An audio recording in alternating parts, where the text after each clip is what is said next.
నేను తొలి వెలుగులో ఉన్నప్పుడు సేమ్ గిట్లనే ఈ వైట్ ఛాలెంజ్ నేను చేసిన ఇంటర్వ్యూ ఇది. ఆనాడు రేవంత్ రెడ్డి నేను తొలి వెలుగు ఆఫీస్కి వచ్చినాడు, ఆయన వైట్ ఛాలెంజ్ విసిరిండు.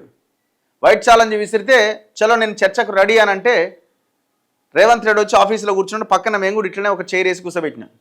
మరి ఆనాడు ఆయన కూడా రాలే. ఆయన ఆనాడు ఏమన్నాడు, నేను ఆడ ఈడెందుకు వస్తా, ఈడికిరా ఆడికిరా ఆడికిరా అని ఏదో రకరకాలుగా ట్విట్టర్లో ఏదో ట్వీట్ చేసిండు. ఆస్క్ కేటీఆర్ అనేది నడిచింది కదా అప్పుడు.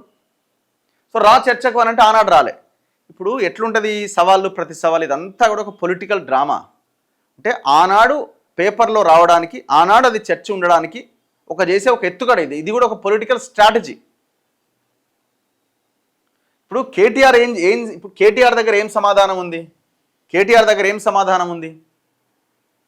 మీ తండ్రి 38 మంది బీఆర్ఎస్ ఎమ్మెల్యేలు కలిసి మీ ఫాదర్ని కేసీఆర్ని శాసనసభాపక్ష నేతగా, బీఆర్ఎస్ పార్టీ నుంచి శాసనసభాపక్ష నేతగా ఎన్నుకున్నారు. ఇప్పటి వరకు జరిగిన దాదాపు 5 సార్లు 6 సార్లు అసెంబ్లీ సమావేశం అయింది కదా, ఒక్క అసెంబ్లీ సమావేశానికి కూడా రాలే. ఒక్కరోజు ఏమో వచ్చిండు, ఎందుకంటే అది కూడా రాకపోయి సంతకం పెట్టకపోతే శాసనసభ సభ్యత్వం రద్దు అవుతుంది కాబట్టి వచ్చి సంతకం పెట్టిండు, చూసిండు, అవతల పడ్డాడు. ఒక్కనాడు చర్చలో కూర్చొని మాట్లాడింది లేదు. మీ తండ్రి ఏమో అసెంబ్లీకి రాడు, అసెంబ్లీకి వచ్చి చర్చలో పాల్గొన్నాడు, నువ్వేమో ప్రెస్ క్లబ్కి రా అంటాడు. చర్చా వేదిక ప్రెస్ క్లబ్బా లేదు అసెంబ్లీనా? ప్రజలే చెప్పాలా. ప్రజల సమస్యల మీద, రైతుల సమస్యల మీద చర్చించాల్సిన చర్చా వేదిక అసెంబ్లీనా, సోమాజిగూడ ప్రెస్ క్లబ్బా?